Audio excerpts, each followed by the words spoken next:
Legend has it if you're building a race engine, you should season your cast iron block by leaving it buried in the dirt or exposed to the elements for 3 to 5 years. But what's happening here? Is this some kind of witchcraft or an old wives' tale? Are we being taken for a ride? Or are we making a sacrifice to some primal horsepower god? None of the above. This goes back to a foundry process called normalizing. Cast iron has a tendency to expand and contract with heat at a different rate than, say, something modern like aluminum or magnesium.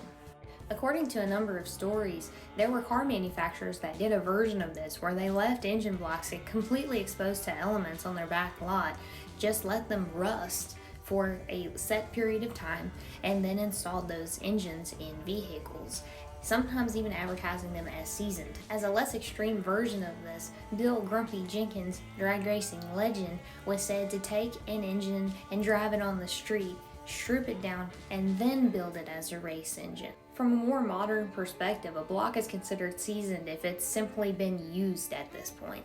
Many of these engines were built with significantly looser bearing tolerances than what we would have today to account for this expansion and contraction during these extreme circumstances.